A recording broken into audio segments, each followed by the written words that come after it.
سیدہ پاک فرماتی ہیں او میرے نبی کے غلاموں، میں نے یہ رنگ بھی دیکھا ہے کہ حضور نے اتنا کھڑے رہے، اتنا قیام کیا، اتنا قیام کیا کہ مقدس پیروں میں ورم آ گئے، سوج گئے پیر۔ ہم سیر کرنے گئے تو تھک گئے، بات الگ ہے، لیکن عبادت میں یہ بھی تو مسلم شریف ہے نا، یہ بھی تو دین ہے نا، یہ بھی تو حضور کی سنت ہے، یہ بھی تو وہ چیز ہے جو کریم کی آنکھوں کی ٹھنڈک ہے۔ سیدہ فرماتی ہیں پیروں میں ورم آ گئے، اور ساری رات ہی حضور نے نماز پڑھی اور ایک ہی آیت بار بار دہرائی۔ مسجد نبوی میں بلال حبشی نے فجر کی اذان دے دی اور حضور ابھی مصلی پہ تھے، کریم فارغ ہوئے۔ میں نے عرض کی یا رسول اللہ صلی اللہ علیہ وسلم، آپ کے تو صدقے اللہ اگلے پچھلوں کے گناہ معاف کرے گا، تو آپ اتنی آہوزاری کیوں فرماتے ہیں؟ آپ تو شفیع ہیں، آپ تو انبیاء کے امام ہیں۔ تو حضور نے فرمایا عائشہ تم نے گنوایا ہے نا میرے اللہ کی مجھ پر کتنی رحمت ہے، افلا اکون عبدا شکورا، فرمایا اگر اس نے اتنی نعمتیں دی ہیں تو کیا میں اس کا شکر گزار بندہ نہ بنوں؟ میں شکر گزار بندہ نہ بنوں اس کا؟ پھر اگر اتنی نعمتیں اس نے دی ہیں، مجھے اتنا نوازا ہے، تو پھر میں اس کے سامنے سجدے نہ کروں؟ او میرے بھائی، بڑے قابل فخر لوگ ہیں ہم کہ ہم نبی پاک کے غلام ہیں، ہم قابل فخر ہیں کہ نبی کریم کے غلام ہیں۔ کیا کبھی اس غلامی کے شکرانے میں بھی 2 نفل پڑھے کہ یا اللہ تیرا شکر ہے تو نے ہمیں حضور کا غلام بنایا ہے؟ یاد رکھیں کہ اپنی روحانی زندگی کو آباد کریں، استغفار پڑھیں، تسبیحات کریں، کچھ چھوٹے چھوٹے اعمال ہیں ان کو اپنی زندگی میں حصہ بنائیں۔ ترمذی شریف میں حدیث ہے، نبی پاک صلی اللہ علیہ وسلم نے فرمایا 3 مرتبہ صبح، 3 مرتبہ شام اعوذ باللہ السمیع العلیم 3 دفعہ یہ پڑھو، اور 1 دفعہ سورۃ حشر کی آخری 3 آیات، هو اللہ الذی لا الہ الا هو عالم الغیب والشہادۃ هو الرحمن الرحیم۔ اعوذ باللہ من الشیطان الرجیم ہے نا، اس کو پڑھنا ہے اعوذ باللہ السمیع العلیم من الشیطان الرجیم۔ فرمایا 3 دفعہ اس کو پڑھو اور 1 دفعہ سورہ حشر کی 3 آیتیں، 1 دفعہ صبح اور 1 دفعہ شام۔ صبح کیا ہے، شام کیا ہے؟ تو اعلیٰ حضرت بریلوی فرماتے ہیں صبح سے مراد ہے آدھی رات ڈھلنے سے لے کر سورج نکلنے تک، آدھی رات ڈھلنے سے لے کر یعنی تہجد کا ٹائم سے لے کر سورج اور شام کیا ہے، دوپہر ڈھلنے سے لے کر مغرب کی اذان تک، یہ شام ہے۔ اب سن لیں، یہ ترمذی کی حدیث ہے سیاستہ کی، نبی پاک نے فرمایا جس نے 3 مرتبہ اعوذ باللہ پڑھی اور 1 بار سورہ حشر کی آخری 3 آیتیں پڑھی، 1 دفعہ صبح پڑھے، 1 دفعہ شام پڑھے، نبی کریم علیہ السلام فرماتے ہیں اگر صبح پڑھے گا تو 70,000 فرشتے شام تک، اور اگر شام کو پڑھے گا تو 70,000 فرشتے صبح تک پڑھنے والے بندے کی مغفرت کی دعا مانگتے رہیں گے۔ چلے میں تو اس بات پہ بھی بڑا راضی ہوں کہ پہلی دفعہ اہل سنت میں ایسا ہو رہا ہے کہ وظیفہ ملنے پر لوگ نعرے لگا رہے ہیں، ورنہ وظیفہ بتائیں تو کہنے ابھی پڑھیں گے پر کوئی تویز بھی لکھ چھڑو ماڑا گیا۔ ایک صاحب آئے مجھے کہنے لگے جی برکت کوئی نہیں، غربت بڑی ہے۔ میں نے کہا سرد واقعہ پڑھا کر، کہنے پیر صاحب تھوڑی تکلیف کرو کو میں نے تویز بھی کر دیو۔ میں نے اسے کہا خدا کے بندے میں تویز دوں گا پتہ نہیں کام بنے گا نہیں بنے گا، سورت واقعہ پڑھ، یہ وہ تویز ہے جو مدینے والے رسول نے عطا فرمایا ہے کہ سورت واقعہ پڑھو تمہیں کبھی فاقہ نہیں آئے گا۔ تو وظائف پڑھیں، عبادات کریں، تیاری کریں، کچھ نیک اعمال بچائیں ایسے جن کا ہمیں پتہ ہو، جو ہمارے رب کو پتہ ہو۔ حضرت عبداللہ ابن عمر رضی اللہ تعالیٰ عنہ حضرت عمر کے صاحبزادے، مکہ مکرمہ میں ان کی قبر ہے۔ میں نے جب انہیں پڑھا تو مجھے ان سے بڑا پیار ہو گیا، لیکن آپ کو پتہ ہے وہاں جا کے کسی شخص کا مزار تلاش کرنا یا پوچھنا ایک مشکل کام ہوتا ہے۔ تو ایک دفعہ میں مکہ شریف میں حاضر تھا، تو ایک گاڑی والا ڈرائیور مجھے کہنے لگا کہ مولانا میں آپ کو جانتا ہوں، مجھے آپ سے محبت ہے، ایک بات بتاؤں آپ کو؟ میں نے کہا بتاؤ۔ کہنے لگے حضرت عبداللہ ابن عمر کی قبر دیکھنی ہے۔ میں نے کہا یہ تو نہیں کہہ رہا، یہ کسی نے بندوبست کرایا ہے، یہ اللہ نے تیرے دل میں بات ڈالی ہے، یہ ہو گیا تو لے چل مجھے۔ حضرت عبداللہ ابن عمر کو نبی پاک نے فرمایا تھا راجل صالح، یہ نیک بندہ ہے، یہ متقی آدمی۔ حضرت عبداللہ ابن عمر رضی اللہ تعالیٰ عنہ سیدنا فاروق اعظم رضی اللہ تعالیٰ عنہ کے صاحبزادے ہیں، اور ان کی ہمشیرہ سیدہ حفصہ رضی اللہ تعالیٰ عنہ حضور کی زوجہ محترمہ ہے۔ ایک دن اپنی ہمشیرہ سے کہنے لگے کہ نبی کریم صلی اللہ تعالی علیہ وسلم گھر میں آئے نا، اور اگر حضور غم امت میں پریشان نہ ہوں، طبیعت کو حشاش بشاش دیکھو، تو ذرا پوچھنا تو صحیح حضور کا میرے بارے میں کیا خیال ہے، پوچھنا تو صحیح کہ کریم کی بارگاہ میں میرا کیا مقام ہے، میرے بارے میں حضور کیا فرماتے ہیں۔ اب بہن کو کام بتائے اور بتائے بھی بھائی، اور پھر بہن وہ کام نہ کرے، یہ تاریخ میں ہوتا نہیں۔ حضرت عمر فاروق رضی اللہ تعالیٰ عنہ کی صاحبزادی ام المومنین رضی اللہ تعالیٰ عنہ فرماتی ہیں کہ میں تو بس منتظر تھی، انہوں نے تو کہا تھا نا کہ اگر تم حشاش بشاش دیکھو تو بات کرنا، لیکن حضور تشریف لائے، میری باری تھی، میرے گھر تشریف لائے، کھانا پیش کیا تو فوراً میں نے عرض کی حضور ایک بات پوچھنی تھی، تو حضور نے فرمایا پوچھئے۔ میں نے عرض کی حضور میرے بھائی عبداللہ ابن عمر کے بارے میں آپ کا کیا خیال ہے؟ نوجوانوں میری بات پہ غور کرنا، میرے بھائی کے بارے میں آپ کا کیا خیال ہے؟ تو نبی کریم صلی اللہ تعالی علیہ وآلہ وسلم نے میری طرف دیکھا اور پھر حضور زیر لب تھوڑا مسکرائے، اور بریلی کے امام کہتے ہیں کہ حضور مسکرا دیتے تھے نا تو جو بڑا دکھی ہوتا تھا وہ بھی ہنس پڑتا تھا۔ اب سوال پیدا ہوتا تھا کہ پھر تو اس مسکراہٹ کے لیے انتظار کرنا پڑتا ہوگا کئی مہینے کہ حضور مسکرائیں تو رونے والے ہنسیں، تو اعلیٰ حضرت فرماتے نہیں، انتظار نہیں کرنا پڑتا، یہ مسکراتے رہنا تو حضور کی عادت ہے۔ جس کی تسکین سے روتے ہوئے ہنس پڑے اس تبسم کی عادت پہ لاکھوں سلام، یعنی یہ تو عادت ہے حضور کی مسکراتے رہنا، اس کے لیے انتظار نہیں کرنا پڑتا۔ بھائیو آپ خیال رکھیں گے، غور کریں گے، حضرت عبداللہ ابن عمر رضی اللہ تعالیٰ عنہ کے بارے میں پوچھا تو سیدہ فرماتی ہیں کہ نبی کریم صلی اللہ تعالیٰ علیہ وسلم نہ زیر لب مسکرائے اور فرمائے حفصہ تیرا بھائی ہے تو اچھا، لیکن میں نے سنا ہے کہ عشاء کی نماز پڑھتا ہے تو فجر تک سویا ہی رہتا ہے۔ او نوجوانوں، 10 بجے تک سونے کی بات نہیں ہوئی، 9 بجے تک سونے کی بات نہیں ہوئی، 11 بجے اٹھنے کی بات نہیں۔ حضور فرمانے لگے میں نے سنا ہے کہ عشاء کی نماز پڑھ کے سو جاتا ہے اور فجر تک سویا ہی رہتا ہے، اسے چاہیے کہ تہجد کے وقت اٹھا کرے، اللہ کی بارگاہ میں حاضر ہوا کرے، آہوزاری کرے، سجدے کرے، عبادت کرے، اٹھتا ہے اور فجر میں جا کے اٹھتا ہے۔ حضرت جناب حفصہ رضی اللہ تعالیٰ عنہ کہتی ہیں میں نے جناب عبداللہ ابن عمر کو پیغام دیا اور میں نے کہا میرے جوان بھائی سن، نبی پاک نے فرمایا ہے تو اچھا پر تہجد میں نہیں اٹھتا، نفل نہیں پڑھتا۔ او میری ملت کے جوانوں، مزہ نہیں آ جاتا جب ساری دنیا سوئی ہو، ساری دنیا، اور بستر بھی گرم ہو اور نیند بھی پورا غلبہ کر رہی ہو، اور اچانک گھنٹی بجے دماغ میں، آنکھ کھلے، گھڑی پہ نظر پڑے، 3:30 4 بجے کا پیغام گھڑی بتائے، اور کوئی چڑھتی جوانی والا اٹھ کے وضو کرے، اور جب وہ مصلی کھول کے بچھائے تو مدینے والے محبوب کہتے ہیں کہ ہر نماز پہ رب ثواب دیتا ہے، اور جو اٹھ کے تہجد کی نماز پڑھے اسے دیکھ کے تو رب مسکراتا ہے، جو اس کی شان کے لائق ہے، جو اس کی شان کے لائق، وہ مسکراتا ہے، خوش ہوتا ہے کہ میرا بندہ تہجد میں اٹھ گیا، وہ مسکراتا ہے۔ کاش ہماری صبحیں کبھی اپنے مالک کے نام ہو جائیں، کاش کے صبحیں۔ حضرت ابو الحسن رحمۃ اللہ تعالی علیہ حضرت معاذ ابن جبل رضی اللہ تعالیٰ عنہ کے پاس بیٹھا کرتے تھے، فرماتے ہیں ان سے جو پیار بڑھا تو پھر میرا مصلی سے بھی بڑھ گیا۔ تابعی ہیں، فرماتے ہیں صحابی رسول سے محبت ہوئی تو ذکر سے بھی ہو گئی، پھر درود شریف سے بھی ہو گئی، محبت ان سے بڑھی تو پھر اللہ نے مسجد کا پیار بھی بڑھا دیا۔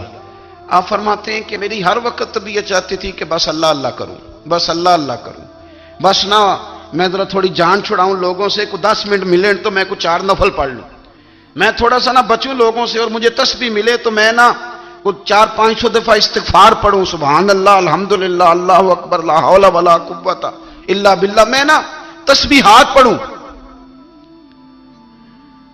فرماتے ہیں کہ بچے تھے گھر میں 6-7، غربت تھی، کام ملتا کوئی نہیں تھا، اور میں کام چور نہیں تھا، کام ڈھونڈتا تھا، پر اللہ کی قدرت کے کام نہیں ملتا تھا۔ فرماتے ہیں کہ میں نے ایک دن اپنی اہلیہ سے کہا کہ آج میں پھر جاتا ہوں کام ڈھونڈنے، تو میری بیوی بڑی فرما بردار تھی، پر اس دن نہ غربت کے ہاتھوں تنگ آ کے کہنے لگی آج نانا کوئی تو چیز لے کے آیا تو مجھ سے بچوں کی بھوک نہیں دیکھی جاتی. یہ سب روگاں دا روگ محمد جس دا نام غریبی کنڈ بلا کے لنگ جاندے نہیں دوست یار قریبی. آج نہ کچھ لے کے آیا تو میں بچے لے کے میکے چلی جاؤں گی. شیخ فرماتے ہیں کہ میں بڑا پریشان گھر سے نکلا پر میں نے صبح سے لے کے زور تک کام ڈھونڈا, کام ملا کوئی نہیں. تو میرے دل میں خیال آیا چلو کام نہیں ملتا تو اللہ اللہ تو کرے نا, چلو بندوں کی مزدوری نہیں ملتی تو رب کریم کی عبادت ہی کرتے ہیں. فرماتے ہیں کہ میں نے نا فرات کے پانی سے وضو کیا نہر کے, شدید دھوپ تھی ساتھ ریت تھی اور ریت تپ رہی تھی. میں نے اپنا رومال وہیں مصلی کے طور پر بچھا لیا اور فرماتے ہیں کہ زور سے لے کر عصر تک نماز پڑھی. دھوپ بھی پورے زور پہ پر میرے سجدے کا ذوق بھی پورے زور پہ. فرماتے ہیں سورج بھی چمک رہا ہے اور رب کی عبادت کا ذوق بھی پورے زور پہ. میں سجدہ کروں تو پھر میرا اٹھانے کو جی نہ چاہے. میرے استاد لکھا کرتے تھے, یہ ان کا شعر ہے, وہ کہا کرتے تھے مجھے سوز دے, مجھے ساز دے اور مجھے نیم شب کا نیاز دے, دم سجدہ خود کو میں توڑ دوں, مجھے ایسا ذوق نماز دے. اور میں تیری بہار کا پھول ہوں, میں کھلا بھی ہوں تو تیرے لیے, مجھے میری شاخ سے توڑ لے, مجھے اپنی زلف کا ناز دے. بھائی فرماتے ہیں کہ عصر تک میں نے نفل پڑھے, دل ڈھلنے لگا, عصر کی نماز پڑھی اور میں وہاں سے چلا. اب میں جب نکلنے لگا تو دل میں خیال آیا کہ چھوٹی چھوٹی دیواریں ہیں گھر کی, بغیر کچھ لیے جاؤں گا تو بیوی دور سے دیکھے گی تو شور کرے گی کہ پھر خالی ہاتھ آ گیا ہے. کہتے میں نے اپنے اسی رومال میں جس پہ میں نے نماز پڑھی تھی نا, رومال میں کی آخی دے پنجابی جسافہ کہتے ہیں, اسی میں نا میں نے کچھ ریت بھر لی کہ وہ دور سے دیکھے گی تو سمجھے گی کچھ لے کے آیا ہے. چلو جا کے اسے بتا دوں گا کہ آج پھر مزدوری نہیں ملی. کہتے ہیں وہ ریت لے کر جب میں گھر میں گیا تو پہلے بیوی دروازے پہ کھڑی ہوتی تھی, پوچھتی تھی خالی ہاتھ آ گئے ہو؟ آج میں نے دیکھا تو ہے ہی کوئی نہیں. فرماتے ہیں میں اندر داخل ہوا, سلام لیے کونے میں میں نے وہ رومال رکھ دیا اور میں نے آواز دی کہ بھلی مانس کہاں ہو؟ تو وہ کہنے لگی آپ منہ ہاتھ دھو لیں, میں روٹی لے کے آئی. میں نے کہا روٹی کہاں سے آ گئی؟ یہاں تو کئی دنوں کے فاقے, تو کئی دنوں کی غربت ہے, یہاں تو اس گھر میں تو فقیری ہے. فرماتے ہیں کہ وہ روٹی لے کے آئی اور اس وقت کی جو موجودہ نعمتیں تھیں, سمجھ لیں سلاد اچار ہر چیز ساتھ لائی. میں نے کہا کہ بچے کہاں گئے؟ کہنے لگی وہ کھانا کھا کے کھیلنے گئے, آپ کھانا کھا لیں آ جاتے. کھانا اس نے چن دیا. میں نے حیرت انگیز لہجے میں ساری نعمتیں اپنے دسترخوان پہ دیکھ کر کے بیوی سے پوچھا یہ کہاں سے آیا کھانا؟ بچوں کو تو نے کہاں سے کھانا کھلایا؟ یہ سارا کچھ کیسا ہے؟ تو کہنے لگی پتہ نہیں آج آپ کس کریم کی مزدوری کرنے چلے گئے تھے, پتہ نہیں کس کریم کی. میرے گھر میں تو اتنی نعمتیں آئی ہیں کہ مجھ سے سنبھالی نہیں جا رہی, اتنا اناج ہے, اتنا گندم ہے, کس کریم کے دروازے آج چلے گئے تھے؟ یہ کہتے کہتے وہ اٹھی اور اٹھ کر کے کہنے لگی پہلے بڑا کچھ آیا تھا, اب کیا لے آئے ہو؟ اور جا کر کے نا اس نے وہ ریت والا رومال کھولا. کہنے لگے میں تو لے کے آیا تھا ریت, تو میرے رب نے اسے بھی سونے اور ہیرے بنا دیا تھا. جب آپ کی توجہ اللہ کی جانب, میرے نبی پاک صلی اللہ تعالی علیہ وسلم نے فرمایا ہر چیز اپنے رب سے مانگ, ہر چیز مانگ, ہر چیز مانگ. یا رسول اللہ کیا کچھ؟ میرے محبوب نے فرمایا تیرے گھر میں نمک بھی ختم ہو جائے تو وہ بھی اپنے رب سے مانگا کر. تو مانگنا وہ تجھے دے گا, تو اس کی بارگاہ میں کشکول طلب دراز تو کرنا. اور ترمذی شریف میں عجیب لفظ ہیں, رسول کائنات نے فرمایا, رب کریم فرماتا ہے جب میرا بندہ ہاتھ اٹھاتا ہے نا تو مجھے حیا آتی ہے کہ میں خالی کیسے لوٹا دوں اس کے. اتنے بڑے بادشاہ کی بارگاہ میں. او بھائی لوگوں سے عزتیں تلاش کرتے ہو تو وہ کیا تمہیں عزت دیں گے؟ وہ تو کل اچھا کہتے ہیں پرسوں برا کہنے لگ جاتے ہیں. لوگوں کے سامنے گڈ بک میں آنا چاہو گے تو وہ تو سویرے تمہارے بارے میں کچھ کہیں گے, شام کچھ اور کہیں گے. اپنی روحانی زندگی آباد کریں, اپنے مسلح کو وقت دیں اور دنیا سے چھپ کر اس موبائل کو بند کر کے اور اپنے آپ سے بھی چھپ کے اور تنہا ہو کے چھپا کے سارا کچھ اپنے آنسو اپنے رب کی بارگاہ میں پیش کریں, اس کے حضور حاضری دیں. سنو نا ترمذی کی حدیث اور اسے یاد رکھنا, نبی پاک علیہ السلام نے فرمایا اپنے دکھ لوگوں کے سامنے نہ بیان کرنا، سیٹھوں نوابوں کو نہ بتاتے پھرنا، دنیا داروں کے سامنے جا کے نہ رونا کہ میں تکلیف میں ہوں۔ فرمایا اگر دنیا داروں کو دکھ بتاؤ گے رب تمہیں کبھی غنی نہیں کرے گا، اور لوگ ہیں کہ الٹا مذاق اڑائیں گے۔ آپ کی جس سے بڑی پکی یاری ہے نا، پکی، وہ تب تک پکی ہے جب تک آپ نے 50,000 مانگا نہیں، اور جس وقت آپ نے کہہ دیا کہ میں مجبور ہوں میری مدد کر، تو پھر ختم ہو گئی دوستی۔ لوگوں کی تعلقات آپ کے ساتھ تب تک ہیں جب تک آپ ان سے کوئی ضرورت وابستہ نہیں کرتے۔ کریم محبوب فرمانے لگے بندوں کے سامنے دکھ نہ بیان کرنا، اللہ تجھے کبھی غنی نہیں کرے گا۔ تو اپنے دکھ اپنے رب کو بتا، تو دعائیں مانگ، تو اس کی بارگاہ میں حاضر ہو، تو اس کے حضور عرض کر۔ فرمایا اپنے دکھ اپنے رب کو بتا، وہ جلدی کرے یا دیر سے کرے تجھے ساری دنیا سے بے نیاز کر دے گا، تجھے کسی کا محتاج نہیں رہنے دے گا۔ اپنے مسلح کو، اپنی دعاؤں، ایک بزرگ فرماتے ہیں میں نے دعا مانگنے کا طریقہ اپنی بیوی سے سیکھا۔ دعا مانگنے کا طریقہ اپنی، سیکھنے والے تو اپنے بچوں سے بھی سیکھ لیتے ہیں، سیکھنے والے تو ہر ایک سے سیکھتے ہیں۔ وہ کہتے ہیں میں نے دعا مانگنے کا سلیقہ اپنی بیوی سے سیکھا ہے۔ حضرت وہ کس طرح؟ فرمانے لگے میری بیوی نے نا مجھے کوئی کام بتایا، کچھ پیسوں کی ضرورت کے لیے کہا، تو میں نے اسے کہا کہ بھئی ابھی میرے پاس نہیں ہے، کچھ دنوں میں آتے ہیں تو میں دے دوں گا۔ عورتوں کی عادت ہوتی ہے وہ بار بار یاد کراتی ہیں، 2-4 دنوں کے بعد پھر اس نے کہا حضرت وہ میں نے کہا تھا کچھ پیسے، میں نے اسے کہا کہ ابھی میرے پاس نہیں ہے، کچھ دنوں میں ملتے ہیں تو میں تمہیں دے دوں گا۔ اس نے کچھ دنوں کے بعد پھر کہا حضور وہ میں نے کچھ پیسے کہے تھے۔ فرماتے میں نے ڈانٹ دیا، میں نے کہا کہ کیا تو روز مجھے شرمندہ کرتی ہے، کہا نا میرے پاس نہیں ہے، ہوں گے تو دے دوں گا، تو روز یاد کراتی ہے۔ فرماتے ہیں اس نے پہلے تو میری ڈانٹ کو سہا، پھر میرے سخت جملوں نے اس کی آنکھوں میں آنسو پیدا کر دیے، پھر اس نے اپنے آنچل میں اپنے اس دکھ کو سمیٹا، اور پھر اس نے ایک جملہ کہا تو میں رو پڑا، اور مجھے اپنے رب سے مانگنے کا طریقہ آ گیا۔ مجھے کہنے لگی حضرت جی آپ نے ڈانٹ دیا، میں نے سہ لیا، پر آپ ہی میرے شوہر ہیں، بتائیں نا آپ سے نہ کہوں تو میں کس سے جا کے کہوں۔ فرماتے ہیں میں رو پڑا، اور میں کھل کے رویا، اور میں تڑپ کے رویا، اور پھر میری سسکیاں بند گئیں۔ تو مجھے کہنے لگی آپ کو کیا ہوا؟ میں نے کہا مجھے بھی دعا مانگنی آ گئی ہے، جب میں اسے کہوں گا نا اللہ تو ہی میرا رب ہے، میں تجھ سے نہ کہوں تو میں کس سے جا کے کہوں؟ میں کیوں کسی بندے سے سوال کروں؟ میں کیوں کسی دنیا دار سے کہوں؟ میں تیرے بندوں کا، نیک بندوں کا وسیلہ لے کے، تیرے محبوب کی غلامی لے کے تیری بارگاہ میں آیا، تجھ سے نہ مانگوں تو کس سے مانگوں؟ سمجھ آ گئی ہے جب میں اس رنگ میں مانگوں گا تو پھر رب میرے اوپر بڑا ہی فضل فرمائے گا، وہ میرے اوپر بڑی رحمت کرے گا، وہ میرے لیے آسانیاں کرے۔ عزیز دوستو ہم اس طرح کرنے لگ گئے ہیں کہ ہم نے نا اپنے تعلقات پر اعتماد کرنا شروع کر دیا ہے۔ میرے تعلقات بہت ہیں، ہم نے اپنی دولت پر اعتماد کرنا شروع کر دیا ہے، میرے پاس دولت بہت ہے۔ ہم نے اپنے علم پر، اپنی شہرت پر اعتماد کرنا شروع کر دیا ہے کہ میرے پاس فلاں چیز بہت ہے۔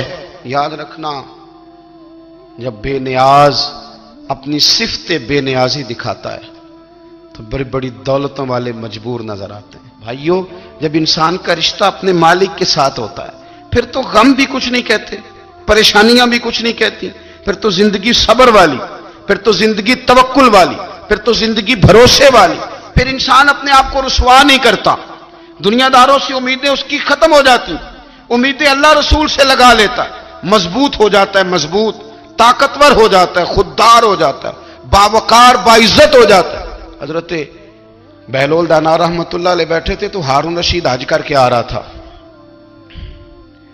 تو رستے میں حضرت شیخ سے ملاقات ہو گئی تو السلام علیکم کے بعد کہنے لگا حضور کوئی حکم ہو تو بتائیے گا۔ تو حضرت بہلول دانا فرمانے لگے تیرا رب کون ہے؟ اس نے کہا اللہ۔ تو فرمایا میرا کون ہے؟ کہا اللہ۔ فرمانے لگے تو بڑا ہی بیوقوف ہے، کیا تو یہ سمجھتا ہے کہ رب ہارون رشید کو تو دے گا اور بہلول دانا کو بھول جائے گا؟